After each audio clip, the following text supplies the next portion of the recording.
जो भी जैसे पूछ एक्शन। नमस्कार दोस्तों, मैं संजय अहरवाल अपनी क्लासेस में दोहराते। तो अभी तक हम 10वीं के जो आपका सब्जेक्ट है साइंस मतलब विज्ञान, इसमें हमने श्वसन, उत्सर्जन, पाचन, अवशोषण, सांद्रीकरण, बाह्यक्षेपण और इसके बाद प्रजनन के बाद अनुवांशिकता को जान लिया था। अब अनुवांशिकता के बारे में हम जान चुके हैं। अनुवांशिकता के बाद अब हमें जानना है अनुवांशिकता का प्रयोग या अनुवांशिकता के बारे में जिन्होंने बताया है। तो अनुवांशिकता के बारे में अगर हम बताएं तो अनुवांशिकता आपकी होती है बाहरी और दूसरी होती है आंतरिक। बाहरी अनुवांशिकता के अंतर्गत ऐसे लक्षण आप में नजर आने लगते हैं जिसके द्वारा क्या होता है कि आपके शरीर के जो बाहरी अंग हैं वो परिवर्तित होने लगते हैं। इसे हम बाह्य अनुवांशिकता के रूप में देख सकते हैं। इसके बाद आता है आपका आंतरिक अनुवांशिकता। तो आंतरिक अनुवांशिकता के अंतर्गत ऐसे परिवर्तन आते हैं जो आपके शरीर में देखने पर नजर नहीं आते, लेकिन जब आपके अंदर जो लक्षण परिवर्तित होते हैं या विद्यमान होते हैं वो आपके लक्षण आंतरिक तौर पर या फिर किसी वैज्ञानिक विधि द्वारा अगर जांच किए जाते हैं तो दिखाई देते हैं। तो लक्षण मुख्य रूप से आपके कितने होते हैं? 2 प्रकार के। एक होता है आपका आंतरिक, दूसरा होता है बाह्य। अब अनुवांशिकता के बारे में एक अपने साइंटिस्ट आते हैं जिन्हें हम जानते हैं मेंडल के नाम से। तो मेंडल क्या कहते हैं? मटर के पौधे का प्रयोग कहते हैं अपने किसमें? अनुवांशिकता प्रयोग को दर्शाने के लिए। तो अनुवांशिकता के बारे में हम जानेंगे। तो मेंडल क्या होते हैं?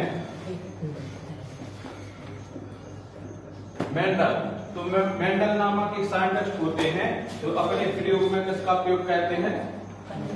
मटर के बीजों का। मटर के बीजों का। अब मेंडल ने मटर के बीजों के पहले बहुत सारे प्रयोग में या इसके पहले बहुत सारे क्या बीज उपयोग में लाए, लेकिन उनमें क्या नहीं थे? लक्षण या गुण उन्हें नजर नहीं आए जो किसके लिए उपयोगी होते हैं? आपके अनुवांशिकता परीक्षण के लिए। तो उसके बाद क्या कहते हैं मेंडल के द्वारा जो मटर के बीज लिए जाते हैं या फिर मटर के पौधे लिए थे, इनमें क्या होता है कि अगर इनकी विशेषताएं देखें तो सबसे पहले अगर हम मटर के बारे में देखें तो मटर क्या होते हैं आपकी वार्षिक। मतलब अगर हम इसके अलावा और किसी को देखें तो उनके जो बीज होते हैं वो वार्षिक ना होकर छमाही होते हैं या फिर तिमाही होते हैं। जबकि मेंडल ने जो मटर के पौधे लिए थे ये कैसे होते हैं? आपके वार्षिक। तो पहला लक्षण क्या होता है लेने के कारण? पीछे क्या लक्षण है उसका कि जो मटर के पौधे होते हैं वो क्या होते हैं? आपके वार्षिक। इसके बाद वो दूसरा लक्षण देखते हैं इनमें कि जो मटर के पौधे होते हैं या बीज होते हैं जो हमें क्या हो जाते हैं? आसानी से प्राप्त हो जाते हैं। तो दूसरा इसमें क्या है इसका लक्षण? आसानी से प्राप्त। इसके बाद जो मटर के पौधे होते हैं इनमें अगर हम इनके फूल को देखें तो इनमें क्या होता है कि फूल में क्या होता है आपका जायांश और बीजांड। जान और बीजांड क्या होता है? स्पष्ट दिखाई देते हैं, जिसके कारण के तीसरा लक्षण क्या होता है?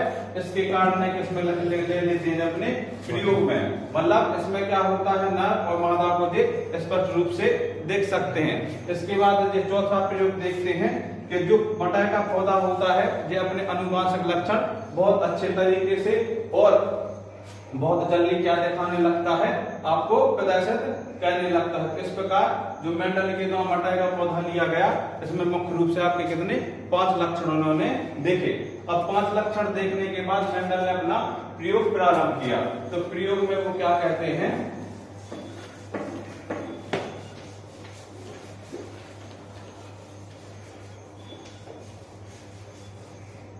मटर के वो 2 प्रकार के बीज लेते हैं। एक लेते हैं टीटी बड़े पौधे और दूसरे लेते हैं टीटी स्मॉल पौधे। अब इनका क्या कराते हैं? वो संकरण। तो जो बड़े पौधे होते हैं इनके अपने गुण होते हैं, लक्षण होते हैं। जो टीटी छोटे होते हैं इनके अपने बढ़िया लक्षण होते हैं। तो जो आपस में क्या कराते हैं? इसका क्रॉस या संकरण। तो इसमें क्या होता है? डी टी बन जाएगा। इसके बाद टी का संकरण किससे कराया जाएगा? आपका स्मॉल टी से।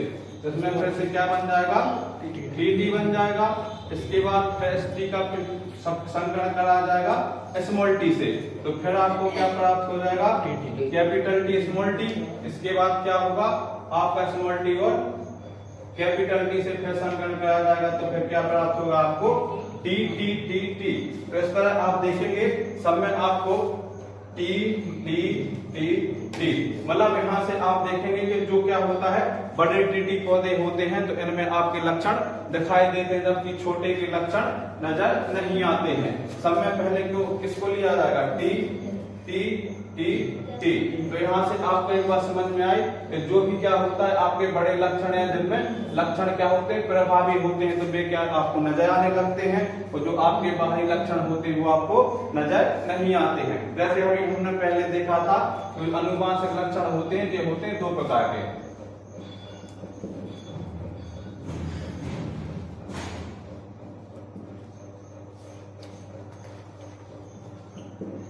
पहले कौन से थे आपके? बाहरी। दूसरी कौन से थे आपके? आंतरिक। अब अगर हम किसी भी जीव में अगर निषेचन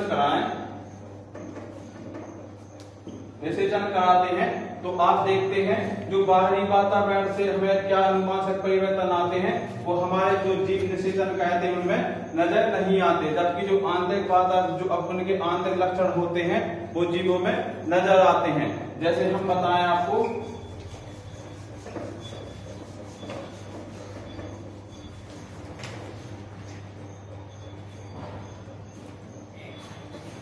ये है आपका एक्स एक्स और ये है आपका एक्स वाई। अगर इसको हम बोले तो ये क्या है आपका? मादा, और ये क्या है आपका? नर। अब ये तो क्या होगा आपके अनुवांश, मतलब ये आपके क्या हो गए? आपके गुणसूत्र। अब गुणसूत्र के बारे में हम बात करें मादा में, तो मादा में आपकी इनकी संख्या कितनी होती है? बता सकता है कोई?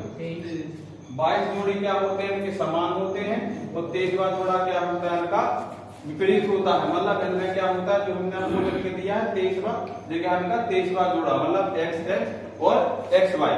अब ये क्या है आपके? आंतरिक गुणसूत्र।